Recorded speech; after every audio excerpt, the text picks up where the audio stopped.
Ya está. Recording in progress. Ya listo. Ahora vamos a ver el tema, el contexto lingüístico. Es muy importante el contexto lingüístico.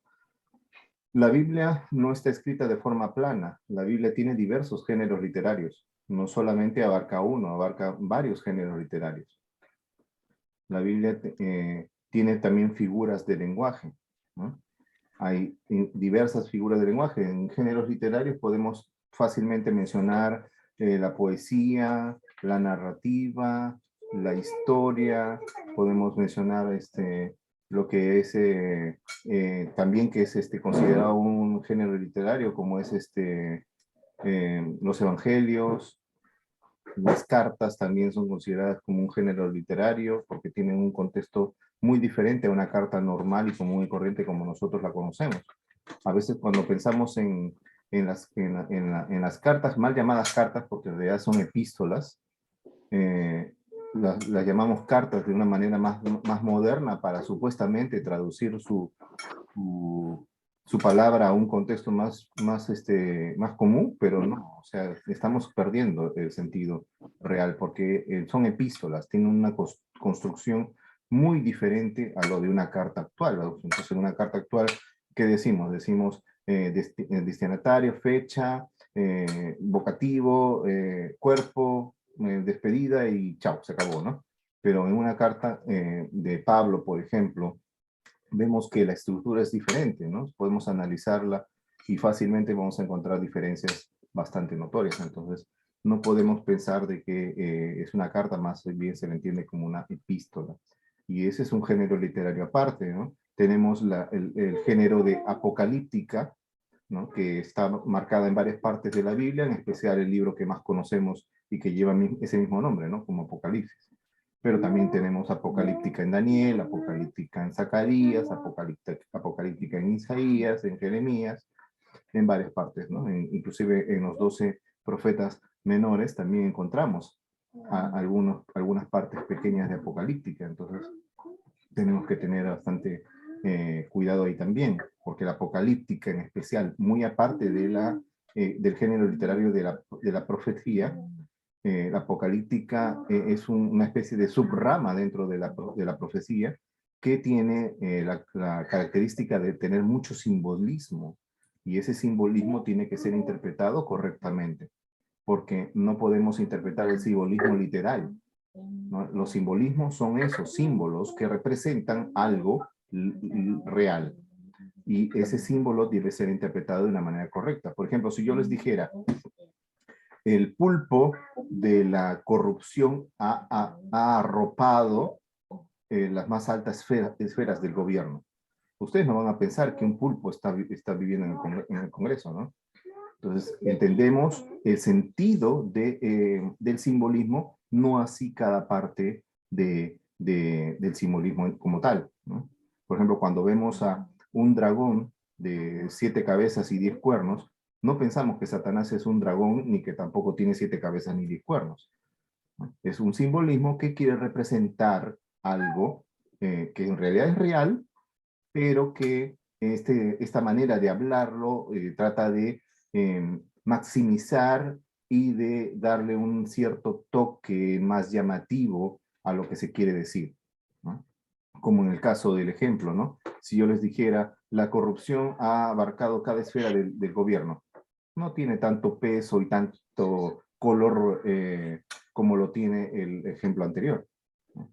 Esa es la idea, más que todo, de la apocalíptica, ¿no? Que le quiere dar un enfoque más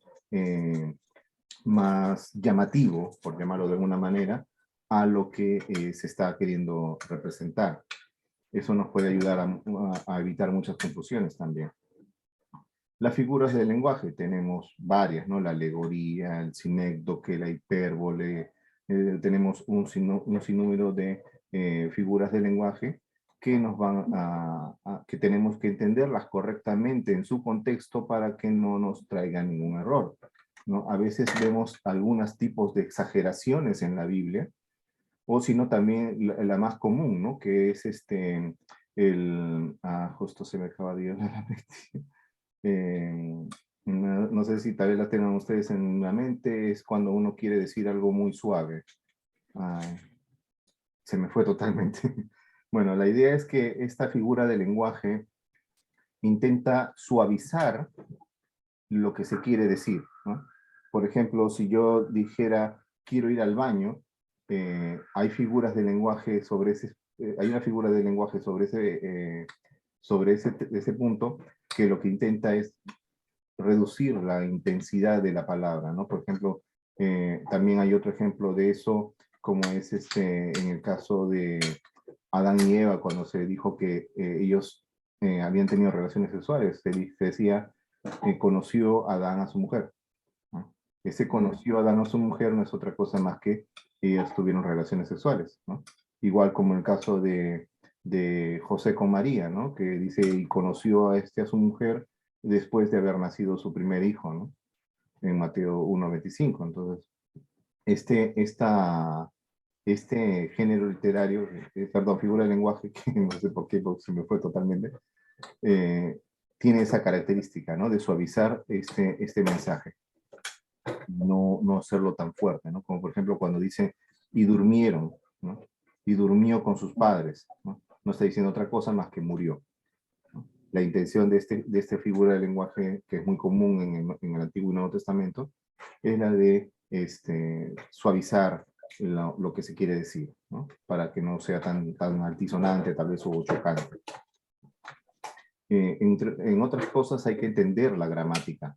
Es muy importante cuando queremos estudiar la palabra de Dios que tenemos que entender que la Biblia fue escrita en nuestro idioma. Bueno, no en nuestro idioma, ¿no? Pero fue traducida a nuestro idioma. Pero la Biblia fue escrita en idioma humano, no fue escrita en idioma angelical. La Biblia está basada en la gramática. Pareciera que fuera muy poco divino, ¿no? Muy humano, pero no nos olvidemos que la Biblia es 100% humana y 100% divina. La Biblia no es simplemente caída del cielo, fue utilizados santos hombres de Dios, como dice segunda de Pedro, capítulo 1, versículos del 19 al 21, nos dice que la Biblia no fue hecha por interpretación privada, o sea, quiere decir en otras palabras que al profeta o al apóstol no se le ocurrió, no se sentó en un árbol y dijo, hoy día yo voy a escribir Romanos. No, a Pablo no se le ocurrió así, no estaba haciendo sus tiendas de campaña y dijo, hoy día voy a escribir a Efesios, ¿no? No fue así. Es el Espíritu Santo quien nos guió, dice, ¿no? Pero también utilizando santos hombres de Dios. Así que ahí está la connotación de ambos casos, ¿no? Tanto la parte humana como la parte divina, ¿no? La parte humana que utilizó los pensamientos, las intenciones, la forma de escribir, que utilizó el mismo sentir y corazón de cada escritor, pero evitando cualquier imperfección e impureza del ser humano, de tal manera que el resultado que salió es, si bien es cierto, un texto humano en apariencia, se le considera como la infalible y santa palabra de Dios. Es por eso que si queremos llegar al conocimiento exacto de lo que se nos quiere decir, la gramática es fundamental, ¿no? Es muy importante entender la gramática de lo que estamos leyendo. Hay otra importancia fundamental dentro de la misma gramática que son los adverbios. Los adverbios son fundamentales, ¿no? Por ejemplo, adverbios de tiempo, adverbios de lugar, ¿no? Adverbios de modo, ¿no? Son fundamentales. Por tanto, después de esto, antes de estas cosas, ¿no? El resultado de, ¿no? Hay muchas cosas de ese estilo que encontramos en la palabra de Dios y muchas veces nos lo pasamos por alto y lo único que estás tratando de hacer es anexar con la parte anterior. Y eso nos va a ayudar mucho a entender lo que se nos quiere decir, ¿no? Llegan en conclusión de, por ejemplo, ¿no? O buscando también enlazar la parte posterior, ¿no? Conclusión de tal cosa. Y así podemos nosotros entender que estos adverbios lo que están ayudando es a lograr entender muchos de los pasajes que están vinculados con el pasaje que estamos leyendo. El y, por ejemplo, ¿no? Es muy común el y en la Biblia. El y es un conector, ¿no? Es un adverbio de unión, el y. Entonces, eso también nos va a servir mucho. El significado de las palabras y la sintaxis, ¿no?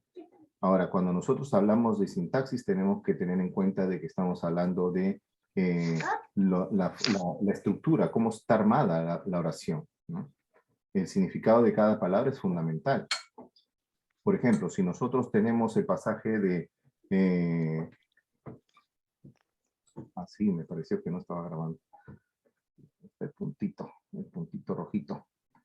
El significado de las palabras, como decía, es fundamental, ¿no? Por ejemplo, tenemos el caso de que cuando Jesús dijo, os conviene que yo me vaya, porque si yo no me fuera, no estarían bien ustedes, ¿no? Algo así, el pasaje no lo recuerdo exactamente, pero la parte fundamental es que dice, os enviaré a otro consolador. Ahora, los testigos de Jehová utilizan este pasaje de mala manera, pero nosotros entendemos que cuando habla de otro, se está refiriendo a otro de la misma clase. Es por eso que, como les mencionaba la vez pasada, es fundamental que nosotros también tengamos algo, no necesariamente un conocimiento exhaustivo, ni mucho menos, pero algo de conocimiento de algunas palabras claves en el idioma original. Por ejemplo, otro, ¿no? El heteros y el alos, que son fundamentales para entender que heteros significa otro de diferente clase y alos de la misma clase, ¿no? Y el que se usa en este libro de Juan, en este Evangelio de Juan, capítulo 16, si no me equivoco, está utilizando la palabra alos. O sea, quiere decir que está hablando de otro, pero de la misma clase de Jesús, ¿no? Ahí vemos claramente que el Espíritu Santo es de la misma clase de Jesús, lo cual habla a favor de su divinidad, ¿no? Y de su personalidad. Entonces, palabras en ese sentido, ¿no? También es muy importante, aunque recurramos solamente al español, es muy importante saber cómo utilizó el escritor esa misma palabra en otros escritos, si es que los tuviera. Caso de Pablo, por ejemplo, que tenemos 13 cartas para poder comparar, o Juan, que tiene un evangelio, un apocalíptico y 3 cartas, cómo utilizó ese mismo término en otros de sus trabajos, de sus libros, de sus escritos. Entonces, eso nos va a ayudar mucho a entender, porque tal vez en el pasaje que yo estoy llevando no sea tan claro el uso, en otros sí puede ser muy claro. Por ejemplo, cómo utiliza Pablo la palabra mundo. ¿Cómo la utiliza Juan? ¿Cómo la utiliza Pedro? ¿No? Eso es fundamental para poder entender, porque Pedro la usa de una manera, Juan la usa de otra y Pablo de otra. Y cuando nosotros queremos interpretar, decimos, mundo es tal cosa, punto, se acabó. Y perdemos mucho de la sustancia que quiere decir el escritor cuando no entendemos lo que quiere decir con cada palabra que utiliza. Nosotros mismos, si nosotros nos analizamos, usamos una palabra de una manera y otro la usa de otra. Y esas cositas no las quitó el Espíritu Santo, las dejó allí. Siguió utilizando esa capacidad del ser humano de poder expresar sus palabras de una manera específica. Y esas las utilizó a su manera y de la manera que le pareció más conveniente, ¿no? Pero las utilizó. Y es muy importante para poder entender el pasaje cuando queremos entenderlo de manera correcta, este significado específico de cada palabra, ¿no? Esto lo podemos, por ejemplo, cómo interpreta también la palabra el Cordero de Dios que quita el pecado del mundo, Juan, por ejemplo, o cómo lo interpretaría Pablo, Pedro. Y así, ¿no? ¿Cómo lo se interpreta también en el Antiguo Testamento? Porque no, también nos puede arrojar bastante luz. Ahora, entender también, por ejemplo, la sintaxis en la forma de que cómo se están utilizando los verbos. El verbo se está utilizando en voz pasiva, en voz media, se está utilizando como un indicativo o como un subjuntivo, se está utilizando como un imperativo, o sea, es una orden, en otras palabras, o es solamente un deseo, un subjuntivo, o es una afirmación real y concreta, un indicativo, o si en todo caso se está intentando hacer, en el griego, por ejemplo, existe un modo que se llama el aoristo. El aoristo lo que quiere decir es un acontecimiento que empieza y sigue constantemente, casi sin parar, ¿no? Entonces, es continuo, es permanente. Entonces, ese sentir hay que tenerlo muy en cuenta, ¿no? Por ejemplo, cuando nosotros leemos la palabra que dice, id y haced discípulos a todas las naciones, bautizándoles en el nombre del Padre, del Hijo y del Espíritu Santo. La palabra id y haced están en imperativo, o sea, son una orden, ¿no? No son una intención del corazón de Jesús diciendo, por favor, ¿se les ocurrirá algún momento poder ir a predicar el Evangelio? ¿Qué les parece? ¿Creen que pueden hacerlo? No, es una orden. Entonces, esas cositas son fundamentales para entender lo que la palabra de Dios nos quiere decir. Será necesario, como les mencioné hace un momento, recurrir en algunos casos al conocimiento de algunas palabras en los idiomas originales para mayor comprensión del pasaje en cuestión. El ejemplo que les menciono del Espíritu Santo es un ejemplo muy común, ¿eh? Por ejemplo, la palabra entero o todo también tiene ese significado, ¿no? Ahorita no recuerdo la otra palabra de todo, pero hay una palabra todo que significa todo, todo, todo, y hay una palabra que significa todo, pero todo de un solo espacio pequeño. Cuando, por ejemplo, yo les digo, ¿saben qué? He ido a una reunión, ha ido a un matrimonio y estaba todo el mundo ahí, ¿no?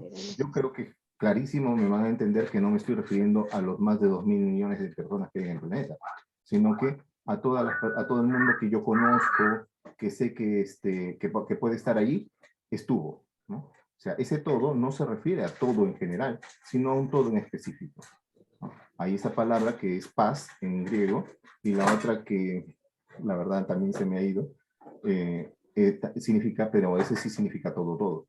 Entonces, eso es muy importante, ¿no? Cuando nosotros traducimos las palabras que vemos en el español, hay que entender qué es lo que quiso decir el autor, y eso nos puede ayudar mucho un diccionario, ¿no? Un diccionario, por ejemplo, un diccionario precioso y magnífico para eso es el diccionario exhaustivo de palabras del Antiguo y Nuevo Testamento de W.E. Vine. Es el material más usado que existe, ¿no? Para este caso de palabras que no nos va a necesitar que nosotros sepamos hebreo y griego, porque no lo sabemos, ni yo mismo lo sé, pero nos va a ayudar mucho a entender estas palabritas que tal vez nos son un poco confusas, ¿no? O que querramos profundizar un poco más, ¿no? ¿Qué quiso decir con todo? ¿Será todo todo o será todo en parte? ¿No? Eso nos puede ayudar mucho a entender. Vamos a tratar de abarcar un poco lo que es el histórico. Esperamos que nos alcance un poco el tiempo. El contexto histórico es fundamental también, es muy fundamental. Estudiar el trasfondo histórico del libro y si lo hubiera del capítulo y o pasaje en cuestión. Cuando me refiero al trasfondo histórico, me refiero a lo que ocurrió cuando el pasaje se estaba desarrollando. ¿Mm? Por ejemplo, el caso de Lucas, ¿no? Que dice que cuando estaba escribiendo su evangelio, estaba Herodes Antipas como rey, estaba Poncio Pilato como gobernador de Judea, ¿no? Y estaba también y Augusto César como emperador y así, ¿no? O sea, él da su contexto histórico. En esos casos no son tan necesarios los contextos históricos, pero en otros pasajes que no los tiene, porque Lucas tiene esa característica de ser muy histórico y colocar muchas de estas cositas, en otros pasajes que no los tiene va a ser muy necesario que los hagamos, ¿no? Para que nos dé un enfoque, un panorama más amplio de lo que estamos leyendo. Y eso va a ser, no tal vez va a ser, como les digo, indispensable, pero si queremos estudiar un poco más la Biblia y ampliar un poco más, sí va a ser necesario. No indispensable, pero sí necesario. Como les digo, y si lo hubiera del capítulo y o pasaje cuestión, no siempre va a ser así. Casi siempre el contexto histórico abarca más el libro que dame la Carla que me parece que es la única que tiene el micrófono abierto. Otra vez creo que el otro grupo que está abierto, de la hermana Esther. De la hermana Esther, creo que.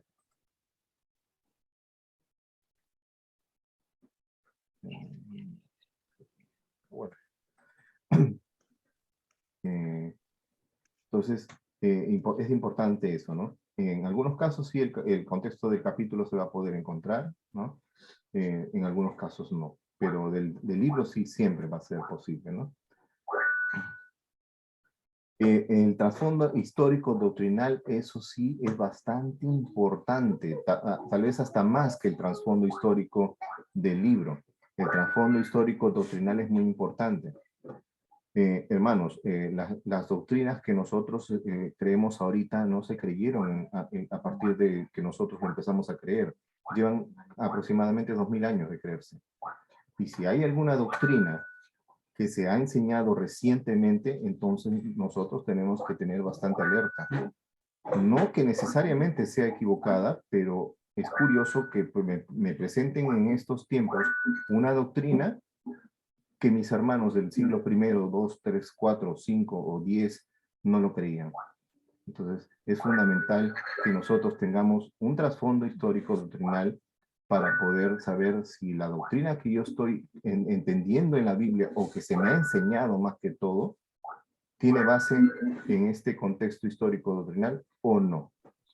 Porque es fundamental que nosotros entendamos de que la Biblia fue interpretada ya anteriormente a mí.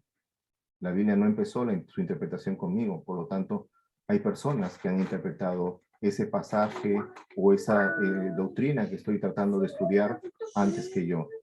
Y si yo creo algo ya de esa doctrina y recién se ha empezado a enseñar hace 1 o 2 siglos o tal vez menos de eso, hay que ponernos alerta, ¿no?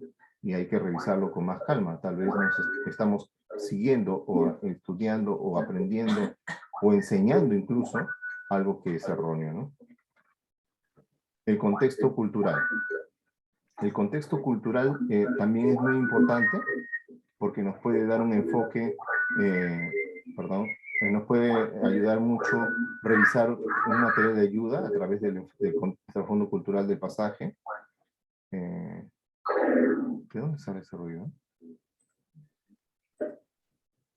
La hermana Esther está jugando con Sí, sí.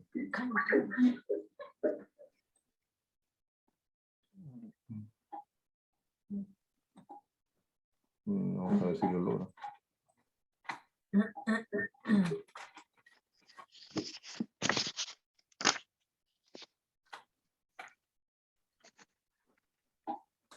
Creo que se salió. Ahí está. Sí. Creo que como no nos escucha, no lo... Bueno,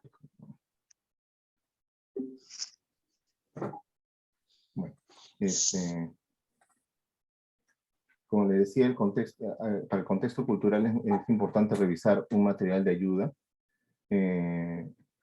Hay libros al respecto que nos ayudan a entender cómo estaban hechas las casas en aquel tiempo, qué vestimenta usaban las personas, cómo eran las vestimentas de los sacerdotes, de los levitas, cómo era la comida que comían, cómo era la crianza de ovejas.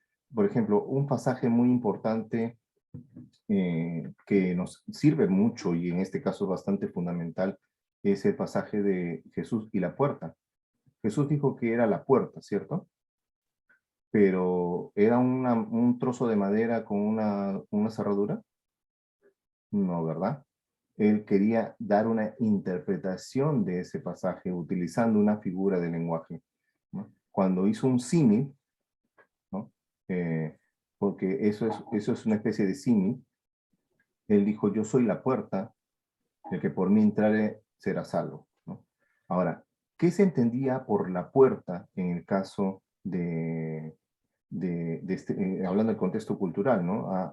En los pastores, por ejemplo, en esos tiempos, tenían una especie de hueco y en ese hueco metían a las ovejas y ellos se colocaban como puerta. Entonces, las ovejas no podían ni salir ni entrar si no era por permiso del pastor.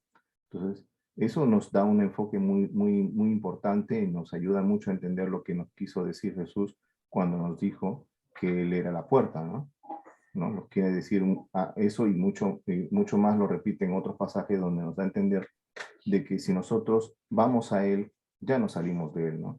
Ya no podemos dejar de ser sus hijos o eh, dejar de ser hijos de Dios porque Él nos protege, ¿no? Como lo dijo, mis ovejas oyen mi voz y me siguen y yo les doy vida eterna y no perecerán jamás, ni nadie las arrebatará de mi mano, ¿no? Etcétera, etcétera, ¿no?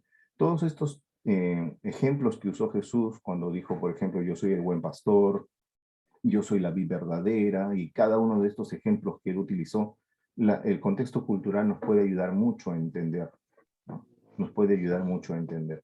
Es por eso que es importante tener un material de ayuda que nos dé esa idea más clara, ¿no? De lo que quiso decir Jesús a través del trasfondo cultural del pasaje. Es importante revisar cada detalle que dé luz sobre lo dicho en el párrafo. No es solamente cosa de leer el párrafo en sí, sino buscar ayuda externa que nos pueda ayudar. Un diccionario también nos podría servir mucho para eso, ¿no? Hay muchos diccionarios que tienen ese trasfondo cultural que nos puede ayudar. Vamos a quedarnos aquí y vamos a hacer un pequeño resumen porque ya me están avisando de que se acaba el tiempo.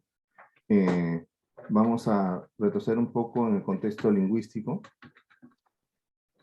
y vamos a dar hacer unas pequeñas consultas. ¿Está todo claro en lo que se refiere al contexto lingüístico? ¿Algún detalle que se me pasó a explicar mejor, que no les quedó muy claro? ¿O alguna pregunta, algún comentario?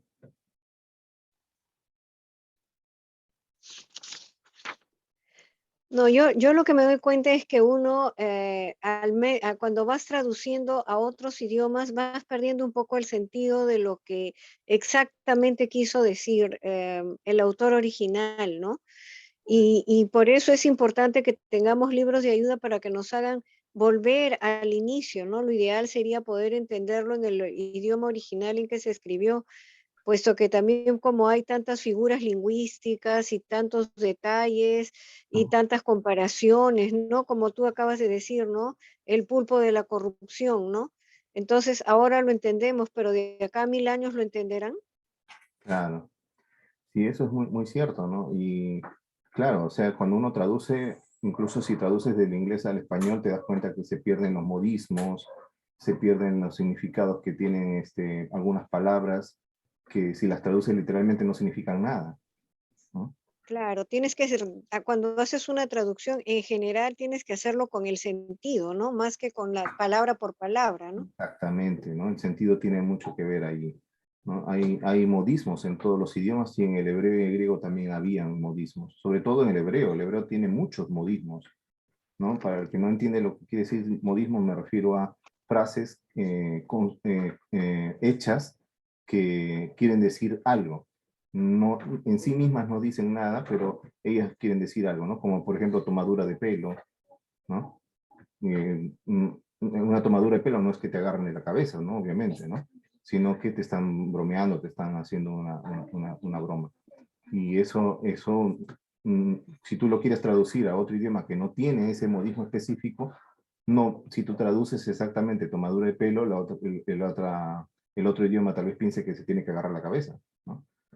Pero si tú traduces, le hizo una broma, entonces sí va a entender clarísimo lo que quiere decir, ¿no? O como por ejemplo en Colombia, que no se dice tomadura de pelo, se dice mamando gallo. Entonces, son diferentes formas que tenemos en nuestros idiomas y en el hebreo y griego había mucho de eso, ¿no? Por ejemplo, uno muy típico, muy común era el de ascuas de fuego amontonarás en su cabeza, ¿no? Si nosotros vemos que esa es la traducción literal de la Reina Valera, y nosotros decimos que se ponían pedacitos de carbones en la cabeza. Ascuas de fuego amontonarás en su cabeza, dice. O sea que yo voy, cuando le digo algo, le ayudo a una persona, le doy agua, le doy de comida, agarro un montón de carboncitos y se lo pongo encima de su cabeza. No, ¿verdad? Lo que quiere decir es, le harás arder la cara de vergüenza y Dios te lo pagará, ¿no? Entonces, eso en muchos casos ayuda mucho, por ejemplo, las versiones modernas. Las versiones modernas ya traducen los modismos no literalmente, sino con su significado que tienen en realidad. Entonces, si bien es cierto, como la hermana dice, sería ideal, excelente y de lo mejor poder entender la Biblia en sus idiomas originales y no leer la Biblia en español, sino leerla en hebreo y griego, o en hebreo, arameo y griego, no podemos, ¿no? No tenemos la capacidad o tal vez no tenemos el tiempo para hacerlo, pero sí podemos utilizar algunas herramientas como les menciono, como menciona este último punto, por ejemplo, para recurrir al conocimiento de algunas palabras en sus idiomas originales para mayor comprensión del pasaje en cuestión. En esos casos sí va a ser fundamental cuando hay palabras, varias palabras utilizadas en diferentes contextos. Por ejemplo, la palabra fe. La palabra fe no siempre significa lo mismo, ¿no? Puede ser fe salvadora, puede ser fe de confianza, puede ser fe del grupo de doctrinas que nosotros tenemos, ¿no? Y cada una de esas está utilizadas de esa misma manera en diferentes escritos del Nuevo Testamento y también, ¿por qué no?, del Antiguo Testamento. Entonces, ese sentido es muy importante, ¿no? El sentido de las palabras, como dice el penúltimo punto acá, ¿no? El significado de las palabras.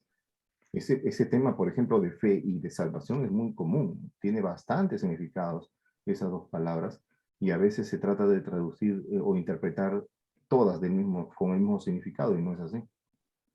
Son palabras que tienen muchas acepciones en el caso del Nuevo Testamento, y ayuda mucho a entender qué es lo que quiere decir, y eso no se saca de leer versículo solo, sino de leer el contexto, tanto el contexto inmediato como el contexto remoto. Nos ayuda mucho el contexto para eso. Y los otros contextos, como el lingüístico, el histórico, el cultural, el geográfico, nos ayudan mucho a entender todos estos tipos y, por llamarlo de alguna manera, complicaciones en nuestra lectura, ¿no? Son como las piedritas que encontramos, ¿no? Cuando un minero, ¿qué hace? Se pone a excavar, excavar, excavar, excavar, buscando oro y piedras preciosas, se va a encontrar con piedras, ¿no? Pero las piedras no nos van a decir, ay, no, acá hay muchas piedras, me voy, ¿no? Adiós oro, chao piedras preciosas. No. El minero, ¿qué hace? Saca la piedra, la pone a un costado y sigue cavando, ¿no? En nuestros casos, ¿podemos hacer así? Sí, podríamos por mientras sacar la piedra, ponerla a un costado y seguir trabajando con el texto, que es fácil y sencillo de entender, y posteriormente volver al pasaje ya con un conocimiento más exacto de lo que dice la Biblia para entenderlo, y muy posiblemente la luz va a ser mucho más clara en ese momento, ¿no? A veces nos alocamos también un poco cuando queremos interpretar y decimos, no, pero el pasaje no lo entiendo, no lo entiendo, ese libro no se entiende, ¿no? Y nos rendimos, y no ese es el sentir es, si hay una piedra, la ponemos a un costado, o el ejemplo que usan muchos, ¿no? Cuando comes pescado no te rindes cuando encuentras una espina, ¿no? La pones a un costado y sigues comiendo el pescado, ¿no? En ese mismo sentir, cuando queremos entender un pasaje, si encontramos con una piedra que no la podemos salvar, entonces la ponemos a un costado y seguimos trabajando con un texto que sea un poco más claro y más sencillo para nosotros, hasta que ese mismo texto en un futuro nos ayude a entender mejor a esa piedra que nos está causando problemas. ¿Alguna inquietud por el contexto histórico o el cultural?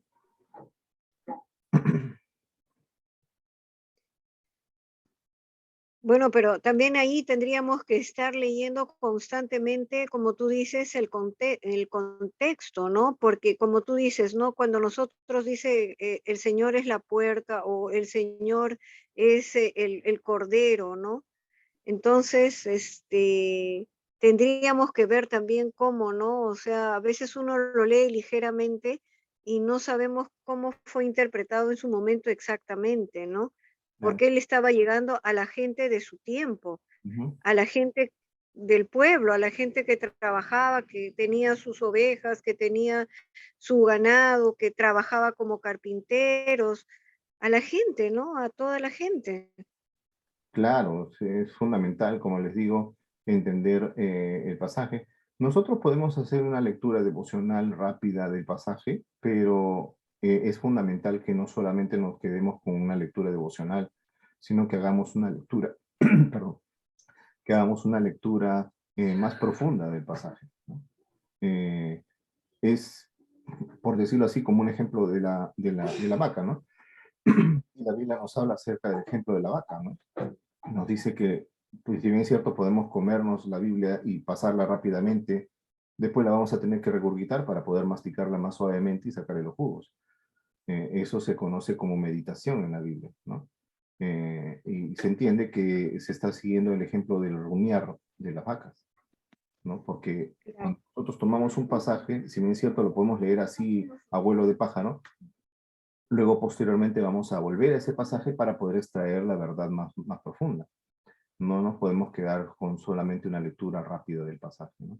¿Es importante sí leerlo así? Sí, porque es importante leer la Biblia entera, ¿no? Si imagínense si la estudiamos solamente, sin leerla rápido, sino solamente la estudiamos punto por punto, nos acabaríamos la vida y no la terminaríamos de leer. Y es importante también leer la Biblia entera. Al menos deberíamos leer la Biblia entera cada 2 años. Pero muy posiblemente en ese trayecto de la lectura nos encontremos con algo que no sea muy fácil de entender y ahí es donde podemos recurrir a